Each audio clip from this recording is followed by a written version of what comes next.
Amigos, bienvenidos a un capítulo más de Aquí te lo explica. Mi nombre es Giovanna Boone y el día de hoy me encuentro con el infectólogo Roberto de Lira, que nos va a estar hablando un poco sobre el tema del dengue. ¿Cómo te encuentras? Muchas gracias por aceptar esta invitación. Hola, muy buenos días, me encuentro muy bien, muchas gracias.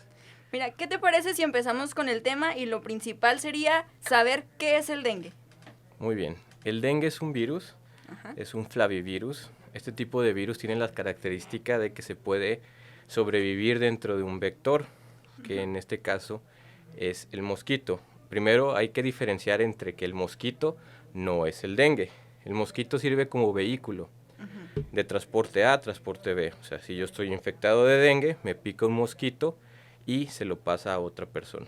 El dengue no se transmite por gotas de saliva, etcétera, ¿no? Se transmite, tiene que haber un intermediario que es el vector. Este mosquito se llama Aedes aegypti o Albopictus. En general, este tipo de mosquitos viven aquí en la región. Entonces, este tipo de infecciones se llaman endémicas. No en todos lados del país hay dengue. Si se fijan, esta es una zona endémica. Ocupamos climas subtropicales o tropicales, y aquí en este caso entraría un poco, somos desérticos, pero tenemos ciertas características de un clima subtropical. Entonces, aquí en esta región es endémica de dengue a pesar de que somos un desierto. ¿Sí? Este mosquito, este virus se transmite por un mosquito y genera una infección, la infección conocida como fiebre hemorrágica, fiebre quebrantahuesos. Entonces, esta infección tiene un periodo de incubación, tiene un periodo de síntomas y lamentablemente se puede complicar hasta llegar a casos fatales. ¿Cuáles serían los síntomas de esta enfermedad?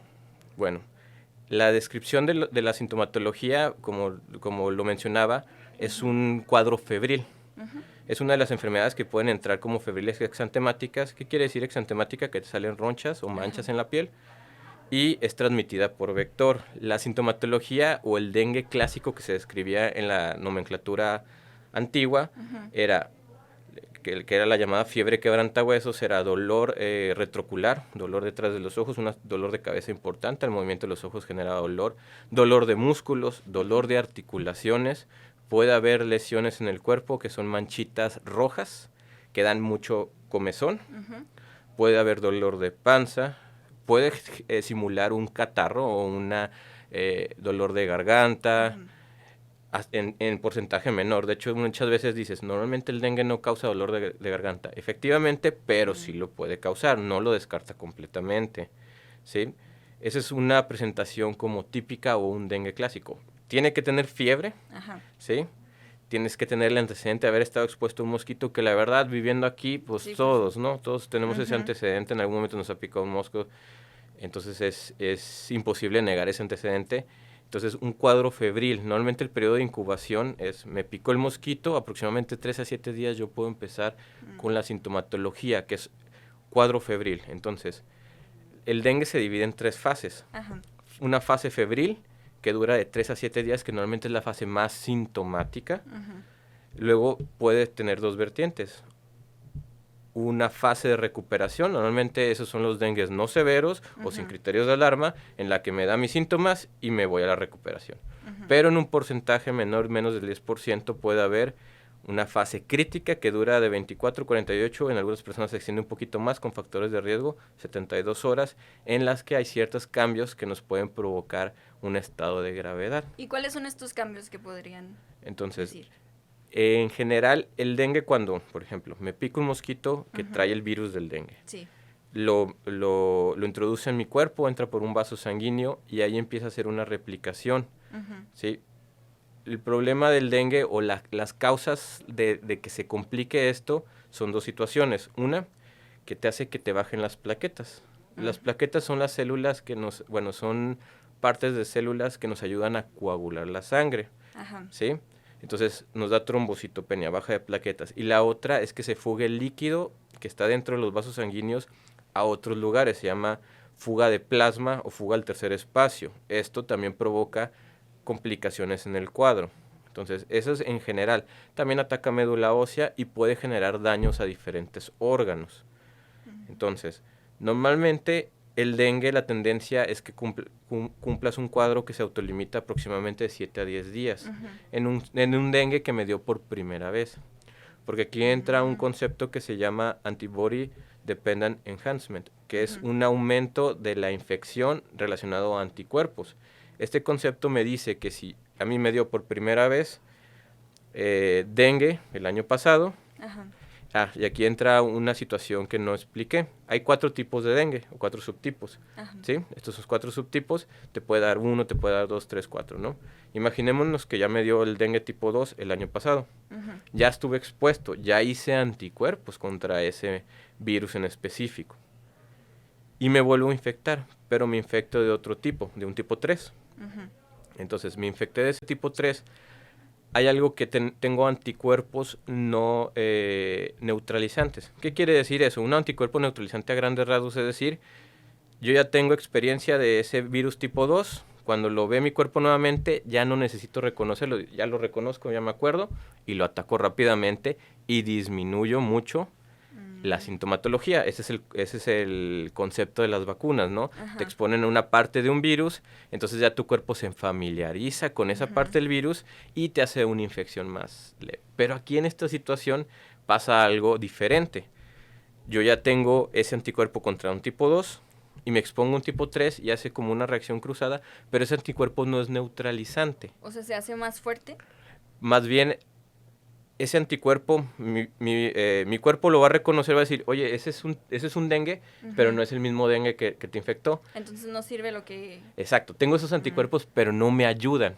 Lo que va a provocar es que va a ser como una respuesta parcial inmunológica, le va a ayudar a que entre a la célula, pero no la va a destruir dentro de la célula. Normalmente la forma de depurar los virus es que la célula del sistema inmune llega, se lo come y dentro le pone sustancias para romperlo, ¿no? Aquí lo va a provocar, lo va a internalizar porque tiene una unión de anticuerpo-antígeno, o sea, el virus con el anticuerpo, y lo va a meter, pero no lo va a destruir, entonces le va a poner un ambiente fácil para que se reproduzcan estos virus y va a generar más virus, entre más virus, un cuadro más severo, más inflamación, va a provocar mayor ataque por ejemplo, a plaquetas, mayor baja de plaquetas, mayor inflamación en las células del endotelio. El endotelio está el vaso y lo está recubriendo unas células planas que se llaman células endoteliales. Esta nos sirve principalmente para muchas cosas, para coagulación, para adherencia de células de defensa, pero para mantener también el líquido dentro del vaso, ¿sí? Dentro del vaso sanguíneo pasa la sangre está compuesta por líquido y por sólidos. Sólidos son las células y el líquido, pues agua, proteínas, etcétera, ¿no? Entonces, al momento de que hay ciertas alteraciones en las células endoteliales, se empieza a fugar este líquido, ¿no? Entonces, esta exposición a un tipo de dengue diferente que el otro nos aumenta el riesgo de presentar un dengue severo, ¿sí? ¿Y hay algún tipo de tratamiento? Bueno. Después de que ya te pica el mosquito y ya sabes que tienes el dengue, ¿hay un tipo de tratamiento? El tratamiento, lamentablemente, hay virus que sí tienen tratamiento específico, dígase en su ciclo viral, etcétera. Aquí en el virus del dengue no hay un tratamiento específico. Por ejemplo, en la influenza está el oseltamivir. En COVID, pues ya salió ciertos medicamentos que también no han sido tan efectivos, pero en el virus del dengue no hay un tratamiento propio. El virus del dengue es ¿cómo se llama?, terapia de sostén o de mantenimiento o sintomática, en el que tú vas vigilando al paciente, le das tratamiento sintomático principalmente. Van a decir, en el dengue solo dan paracetamol, efectivamente, porque otros analgésicos se han visto relacionados a aumentar el riesgo de complicaciones, principalmente sangrado. Entonces, el paracetamol es el que en la actualidad sigue estando indicado como para control de fiebre, para control de cefalea, etcétera. Entonces, el paracetamol es para los síntomas y la terapia hídrica, o sea, poner líquidos. Si yo puedo tolerar la vía oral, tomar líquidos, pero hay personas que generan náusea, vómito, etcétera, entonces terapia intravenosa. Y si empieza a sangrar, transfundir ya sea plaquetas, concentrados eritrocitarios o plasma en su defecto, que son factores de coagulación. Entonces, lamentablemente el dengue no tenemos una terapia dirigida. Es vigilancia si cumple criterios de hospitalización. Hospitalizar al paciente, vigilarlo si bajaron plaquetas y empieza a sangrar, transfundir plaquetas, transfundir sangre, etcétera. Vigilar que no se complique falla renal, falla hepática, etcétera. En general el dengue se clasifica, la clasificación antigua era la que conocíamos como fiebre de dengue, fiebre hemorrágica y fiebre y dengue con síndrome de choque, ¿no? En la actualidad, la clasificación del 2009 de la OMS te clasifica signos de alarma, sin signos de alarma y severo. Los signos de alarma son los siguientes: dolor abdominal, alteración en el estado de conciencia, tendencia a la somnolencia, mareos, que se desoriente el paciente, fuga al tercer espacio. Fuga al tercer espacio, ¿qué quiere decir? Se nos empieza a acumular líquido en lugares donde no debería. Derrame pleural, o sea, agua en los pulmones, lo que le conocen como agua en los pulmones. Derrame pericárdico, se empieza a acumular líquido en una parte del corazón donde no debería acumularse. Y ascitis, que es líquido en el abdomen. También inflamación del hígado, que se llama hepatomegalia, que es lo clasificamos como con datos de alarma cuando tiene más de 2 centímetros debajo del reborde costal. Nos tocamos la costilla y normalmente podemos tocar el hígado 2 centímetros debajo. Eso es un dato también de alarma, quiere decir que el hígado está inflamado. Sangrado solamente en encías. ¿Sí? Eso es con criterio de alarma, pero no es un dengue severo. ¿Sí?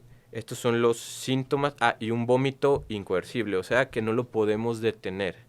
Yo no me puedo estar alimentando, no me puedo estar hidratando. Este es también dengue con datos de alarma. Y ahí ya necesito ir al hospital y ser hospitalizada de inmediato. Es correcto. Con estos criterios que acabo de mencionar, se le conoce como un dengue con datos de alarma.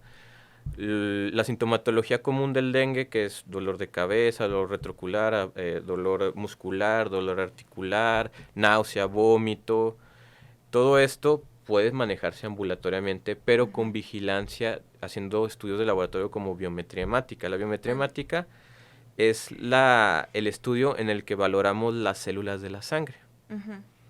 ¿Sí? Entonces ahí vamos a vigilar principalmente plaquetas y algo que se llama hematocrito. El hematocrito es como cuántas células de la sangre rojas está circulando. Entonces, normalmente, como les explicaba, que se filtra el líquido a otros lugares fuera del vaso sanguíneo, este hematocrito tiende a concentrarse, a hacerse más alto. ¿Sí? Si aumenta más del 20% y bajan más de 100,000 las plaquetas, es un dato de alarma también, es un dengue con datos de alarma. Oiga, y supe de alguna persona que me contó que inyectaban un tipo de como medicamento para las personas que tienen el dengue hemorrágico, que les ayudaba a evitar que siguieran perdiendo sangre. ¿Esto es real? Bueno, se usan ciertas sustancias, por ejemplo el ácido tranexámico, para detener hemorragias. En el momento en el que las plaquetas están bajas, tenemos un rango en el que podemos tener sangrados espontáneos. Recordando que la coagulación está dada por dos situaciones. Imaginémonos que ese vaso sanguíneo es como un túnel de una carretera y que hay un hoyo ahí. Normalmente para tapar ese hoyo en la pared utilizamos ladrillos y cemento, ¿no? Las plaquetas son los ladrillos y el cemento son las proteínas de la coagulación. En el dengue tenemos muy bajos los ladrillos, entonces no tenemos esos ladrillos, pero también cuando se inflama el hígado podemos tener alteraciones en el cemento, que son los factores de la coagulación. Entonces podemos tener sangrados espontáneos y efectivamente se puede utilizar este tipo de medicamentos que nos ayuda a coagular en ciertas situaciones. Por ejemplo, sangrados no tan accesibles. Por ejemplo, si me sangra la nariz muchas veces con un taponamiento nasal, podemos evitar, pero hay sangrados un poquito más difíciles, por ejemplo, un sangrado a este nivel, o al sistema nervioso central, o un sangrado intraabdominal no tan accesible por cirugía, pudiera ser este tratamiento en específico, pero es un tratamiento para evitar o para disminuir el sangrado, no tanto para el dengue.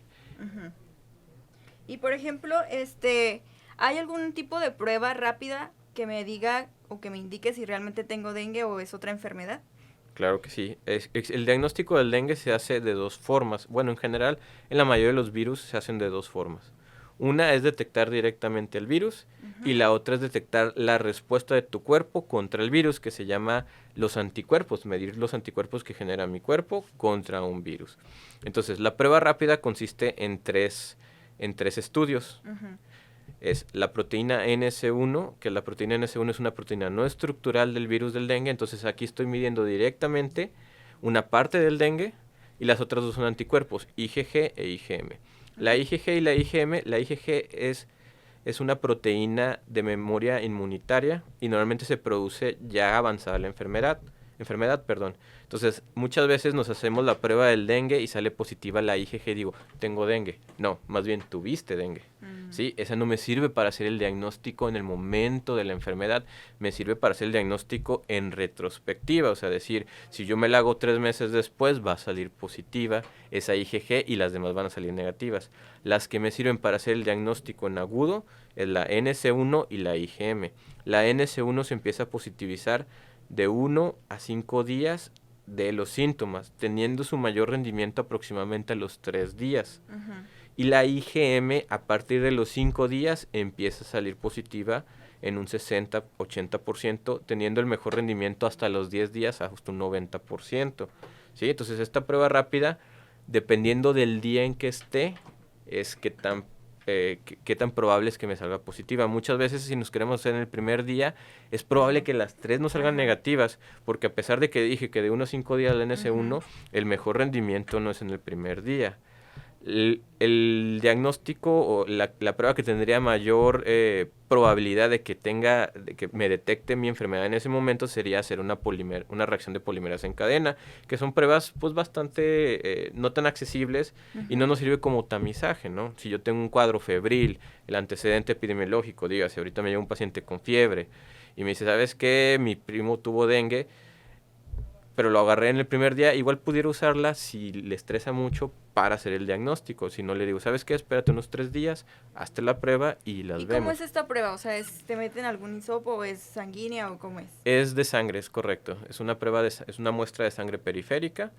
Se procesa en un tubito de tapa amarilla y se tiene el resultado relativamente rápido. Aproximadamente en las primeras 24 horas tienes ya el resultado. ¿Y son gratis o tengo que pagar? Normalmente en instituciones de salud se hacen gratis. ¿Y por qué se incrementó en esta época? Porque sabemos que el dengue es por épocas. ¿Por qué ahorita han incrementado más los casos? Bueno, en este año en específico se nos adelantó la temporada de dengue por las características climatológicas del año. La temporada de lluvia llegó antes que normalmente la esperada aquí en la región. Aproximadamente las temporadas de lluvia se esperan aproximadamente en agosto, septiembre, y aquí empezamos a tener lluvias por los huracanes que azotaron en México desde mayo. Esto provocó que hubiera más proliferación de mosquitos, o sea, hay más mosquitos, entonces por ende hay más vectores, o sea, más transporte del virus y empezó los casos. Eso nos agarró desprevenido a las instituciones de salud, porque normalmente para este tiempo es cuando nosotros vemos que empiezan a fumigar, que empiezan a hacer las campañas en donde te van checando en casa de, oye, ¿sabes qué? Esa llanta, sácala, ese traste que está ahí puede acumular agua, etcétera, porque todos estos lugares son lugares propensos para que el mosquito ponga sus huevos. Normalmente el mosquito pone los huevos, los deja pegados como si tuvieran pegamento en zonas secas, que luego llueve, con poquita agua es suficiente para que el mosquito eclosione el huevo y luego posteriormente madura aproximadamente en 5 o 7 días y ya se haga un mosquito maduro. Una hembra produce aproximadamente como 1500 huevos, entonces sí es importante que estos mosquitos disminuir los hábitats para que se puedan reproducir. Y estaba leyendo que únicamente los mosquitos hembra son los portadores de esta enfermedad, ¿verdad? Es correcto, el mosquito hembra es el que ocupa las proteínas de la sangre para que sus huevos, o sea, para generar estos huevos y poderse reproducir. Los mosquitos en general se alimentan de savia, etcétera, o sea, no son hematófagos por necesidad, pero las hembras necesitan estas proteínas de la sangre, no solamente de nosotros, para poner estos huevos. Normalmente los mosquitos tienen una mayor actividad en el día, pero pican principalmente en el alba y en el crepúsculo, o sea, en la mañana y en la tarde, ¿sí? Entonces, esta es la situación. Un mosquito vive aproximadamente 3 semanas, y con que si ese mosquito pica a una persona, toda su vida va a tener el dengue. O sea, ya no se quita. En el mosquito. Ah, ok. En el mosquito, o sea, esas 3 semanas que vives en mosquito va a andar picando. Oiga, ya había escuchado, disculpe que lo interrumpa, que el mosquito tiene como una regeneración de 48 horas, o sea, que cada 48 horas se hace más fuerte. ¿Esto es verdad o es un mito? Más bien sería que están produciendo más mosquitos. Supongo que esa sería la forma de verlo, porque en general, pues, si ponen tantos huevos es un crecimiento exponencial. Entonces, por eso es la importancia de quitarle la forma de que estos mosquitos se sigan reproduciendo. O sea, que ponga los huevos no quiere decir que van a eclosionar. Si no le das un ambiente adecuado para que eclosionen, no van a salir más mosquitos. Entonces es tan importante. ¿Por qué? Porque es una enfermedad que no tenemos un tratamiento específico como se tocó anteriormente. Entonces muchas veces, y genera cierta impotencia en nosotros los médicos, el observar a tu paciente cómo se deteriora y solamente estarle poniendo sangre, solamente ponerle plaquetas, hidratarlo, pero no tener algo que efectivamente disminuya la viremia, o sea, que baje el virus o que disminuya las complicaciones. Entonces, aquí la prevención juega un papel bastante importante en cómo todos nosotros, toda la población podemos aportar para disminuir la cantidad de mosquitos que hay en el ambiente. ¿Y cómo puedo diferenciar de un mosquito macho a una hembra? Normalmente es complicado, o sea, para tú decir a ojo desnudo decir, normalmente los entomólogos, que son los expertos en estudiar a los mosquitos, si tuvieran ciertas características morfológicas. La verdad, yo siendo sincero, te mentiría si te digo, ¿sabes qué? Tiene estas características, la verdad, ¿no? Y más muchas veces a ojo desnudo, uno porque es un animal, bueno, es un insecto con bastante movilidad, y 2, para decir, ¿sabes qué? Ese es una hembra. Pero normalmente los únicos que pican son las hembras. Entonces, normalmente los moscos machos no tienen interacción con, pues, con animales o con amenazas que los pudieran matar, ¿no? La hembra se expone mucho al picar. Entonces, sí, no, las que vamos a ver ahí constantemente son las hembras, es correcto. Y en cuanto al tema de prevención y de fumigar, ¿qué nos recomienda fumigar o qué nos recomienda hacer para prevenir que se prolifere más este mosquito? Normalmente es en tu patio. Tienes objetos que puedan generar, que puedan retener agua de lluvia. Tiene que ser agua, por ejemplo, con que llueva. Por ejemplo, ayer llovió, ¿no? Con ese poquito que llovió, si yo tengo uno de estos recipientes de yogur allá afuera que utilizo para multiusos, ¿no? Que normalmente usamos así, y lo dejamos ahí, ese charquito, y el mosquito sí ya puso ahí, estaba seco, y puso ahí sus huevos, ya varios pusieron ahí, y ya se llenó de agua, ya es suficiente. Entonces, estar checando todo este tipo, las macetas. Las macetas, a pesar de que pues, somos un clima seco y que lo regamos muy de vez en cuando y se absorbe la mayoría en la tierra, muchas veces si inundamos la misma planta, puede también ser un lugar. Las llantas viejas también tienen capacidad para retener agua. Los aires lavados es algo muy común aquí en la región, ¿no? Hay personas que tienen su aire lavado una parte sin que esté cerrado de las 4 rejillas. Entonces, el aire lavado siempre va a tener agua en la base. Ese es un lugar para que los mosquitos, es el paraíso de los mosquitos. La otra situación, prevenirnos nosotros, ¿sí? De preferencia, y yo sé que va a sonar medio contradictorio con el clima de aquí, pero de preferencia mangas largas, pantalones que te lleguen hasta el tobillo para cubrirte lugares donde es difícil la visualización, porque muchas veces hay moscos que si dices, es muy descarado, me está picando mientras yo lo veo, ¿no? Pero hay situaciones en donde no ves.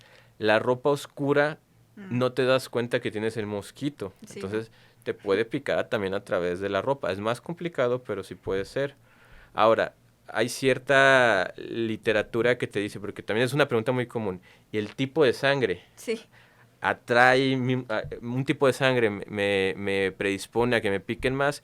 Hubo un estudio bastante interesante en el 2019 en la que sí evidenciaron que el tipo O, era más probable que te picaran, pero son múltiples los factores para las picaduras de mosquito, no solo tiene que ver con el tipo de sangre, siendo el A el menor que los pican, pero por ejemplo, yo soy tipo A Y a pesar de eso me comen los moscos. ¿Por qué? Porque también buscan fuentes de CO2. Nosotros cuando respiramos sacamos CO2, ciertas características en nuestra piel, ciertos aceites que produce nuestra piel, la microbiota de nuestra piel. Entonces, esos factores son multifactorial para que nos piquen los moscos. También el hacer ejercicio, el sudor, también eso llama a los mosquitos, porque había leído, no sé si es lo correcto, de que sudar cuando haces ejercicio también hacía como que tu aroma atrajera a los mosquitos. ¿Es real o no?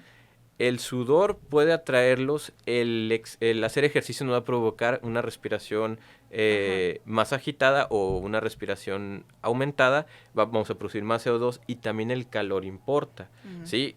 Al momento de hacer ejercicio aumentamos nuestra temperatura corporal y esto genera aumento y somos un blanco más atractivo para los moscos, para picarnos. Entonces, sí, efectivamente, no quiero decir aquí que no hagamos ejercicio, No, sí hagan ejercicio. pero sí es importante pues tener estas precauciones cuando hagamos el ejercicio, ¿no? Y en cuanto a los repelentes, ¿se recomienda más usar aerosol o untable o estos radiolitos también? ¿Sí funcionan estos radiolitos o no? En general hay varias formas de alejar al mosco, ¿sí? Lo que va a provocar es que no seas un blanco tan atractivo, por ejemplo el repelente, o que estos lugares los traten de alejar. Simplemente una fuente de humo puede alejar este tipo de moscos. Obviamente no es lo adecuado, ¿no? Si estás en un ambiente cerrado, una fuente de humo te puede provocar una intoxicación por dióxido de carbono, ¿no? Entonces, y los raidolitos es una buena forma, pero ya ha habido casos de que personas se les incendia el hogar por este tipo de situaciones. Entonces sale peor el remedio que la enfermedad, ¿no? Entonces, tener esto en cuenta. Los repelentes sí, pero no solamente ponerlos nosotros, en nuestra ropa. De hecho, los repelentes en general, un repelente promedio con un 20% de DDT, se tiene que estar aplicando cada 3 horas. ¿Cuántos de nosotros hacemos eso? No, pues no. No. Entonces, muchas veces hay en ambientes, por ejemplo, en tu hogar tú lo puedes controlar con estas lámparas de luz negra que atraen, hay algunas ya que traen, al atraerlos los electrifica, etcétera. Entonces, un ambiente controlado por ti lo puedes manejar sin tener necesidad de ponerte repelente. Pero si vas a ir a un lugar donde probablemente haya mosquitos, por ejemplo, yo cuando voy al hospital, tenemos pacientes con dengue. Ahora, el paciente con dengue, aislarse como tal no debe de aislarse. O sea, sí, pero no. Lo voy a explicar por qué. Porque ese paciente, normalmente desde que inician sus síntomas, puede ser contagioso del 1 al 5 o alguno hasta el 12 días de sintomatología. Contagioso en el sentido de que tiene que llegar un mosco a puncionarlo. Entonces, esos pacientes de preferencia no deben de estar familiares, porque si concentramos a personas con dengue en un pabellón y los ponemos con familiares no contagiados, va a llegar un mosquito, va a picar y lo va a picar a los otros familiares y se van a contagiar los familiares. Lo ideal sería tenerlos con mosquiteros o pabellones, que son estas, así como en África, que les ponen una tela de mosquitero para evitar que entren los mosquitos. También en los hogares, normalmente aquí en la laguna, pues es raro que tengamos una casa sin mosquitero, ¿no? Pero es bien común que tenemos un hoyito en el mosquitero. Tapar estos hoyos, ¿sí? Evitar que estos moscos entren, evitar que estos moscos nos piquen, va a disminuir la posibilidad de contagiarnos. Ahora, como repito, no siempre tener dengue voy a progresar a un dengue hemorrágico o a un dengue severo. ¿Sí? Y por ejemplo, si de plano, porque ya hay como escasez de estos repelentes, ¿puedo hacer uno casero? ¿Tiene el mismo efecto o no se recomienda? Sí pueden servir, por ejemplo, citrulina, etcétera. Si hay ciertas plantas, aromas que los pudieran alejar, en dado caso pudiéramos recurrir a este tipo de situaciones, teniendo en cuenta también las cuestiones de la ropa y tratar de no exponernos innecesariamente. Por ejemplo, el ecoturismo ahorita, pues tratar de no hacerlo, ¿no? O sea, de que voy al cañón de Fernández, etcétera. Todo esto sería exponernos o irnos bien preparados con repelente, porque es común que llegue a pasar esto. Fui a tal lugar y resulta que sí. Sí, me dio el dengue. Me dio el dengue, ¿no? Y lo peor de todo es que muchas veces este tipo de personas sirven como paciente cero para contagiar a personas con ciertos factores de riesgo para complicarse. Era así como lo que pasó en el COVID. El que se contagia muchas veces no le termina yendo mal, sino al tercero, ¿no? A la persona tercera al familiar con factores de riesgo para complicarse. Y ya para finalizar, algunas recomendaciones que se nos hayan pasado que nos quieras dar para tratar de evitar, o si ya lo tenemos, qué tenemos que hacer, o cualquier cosa. Mi recomendación más importante aquí es el diagnóstico oportuno. El diagnóstico oportuno, o sea, ya estamos muchas veces, y los casos que se han complicado es porque llegamos ya muy tarde a la atención, llegamos ya sangrando. Ya en este tipo de situaciones ya lo que podemos hacer es reponer sangre y demás, pero allá hay veces en las que ya afectaron múltiples órganos. Entonces, me ha tocado muchos yo creo que tengo dengue, pero pues me siento bien. Hazte la prueba. No, pero me siento bien, solo me empezaron a salir unos puntitos que se llaman petequias. Esas petequias nos indican que tus plaquetas ya están bajas, a pesar de que te sientas bien, porque recordando lo que les comentaba, después del periodo de la fase febril, se nos puede quitar los síntomas o se nos quita la fiebre y ahí podemos seguir a la fase crítica. Y en la fase crítica es cuando nos van a bajar las plaquetas, pero irónicamente yo ya me siento un poco mejor. Entonces, si no tengo el diagnóstico, ¿cómo voy a dar un seguimiento adecuado? Y muchas veces hay personas que las he manejado de, ¿sabes qué? Te bajaron las plaquetas, pero estás estable. No tienes, si somos estrictos, tienes un criterio de hospitalización por tus plaquetas, pero como los hospitales están tan llenos, si no tienes un criterio propio, me evito el hospitalizarte, pero con un seguimiento estrecho. Entonces, que te hagan el diagnóstico y que te den un seguimiento adecuado. Y si cumples criterio, ir al hospital sí o sí, no esperarte. Como les dije, lo ideal aquí es la prevención, pero lamentablemente la prevención ahorita ha sido muy poca de nuestra parte. Y como nos agarró antes, sí, la prevención que se da por instituciones ha sido poca por esto, porque no estamos preparados porque se nos adelantó. Entonces, diagnóstico oportuno, las intervenciones de prevención que les comentaba, y en dado caso acudir al hospital cuando tenga alguna situación, desde un sangrado me están sangrando las encías, eso ya, como les comentaba, dato de alarma. Obviamente un sangrado de cualquier otro lugar ya es un dengue severo, ¿sí? Por ejemplo, en mujeres, yo tuve una paciente que tuvo dengue y está en edad reproductiva. Entra la situación de la menstruación. A pesar de que es un sangrado fisiológico, se puede complicar porque no tenemos las herramientas para coagular adecuadamente la sangre. Entonces, a pesar de que estaba con las plaquetas no tan bajas, empezó a sangrar importantemente y se tuvo que hospitalizar, se tuvo que transfundir y demás. Gracias a Dios le fue bien a esta paciente, pero también muchas veces minimizamos ciertas situaciones. Entonces, no minimizar el cuadro. Más vale decir, ya el de urgencias me sueña porque me vengo a cada rato, me puse mal y ni cuenta se dieron y ya me traen en un estado ya bastante... Crítico. Exacto, crítico, que ya es poco la intervención o la ayuda que le podemos ofrecer como médicos. No, pues sí hay que tener cuidado y hay que estar atentos y no dejar de cuidarnos, ¿verdad? Pues muchas gracias por esta plática. Ya saben, mi nombre es Giovanna Boone y esto fue todo por este capítulo. Nos vemos a la próxima.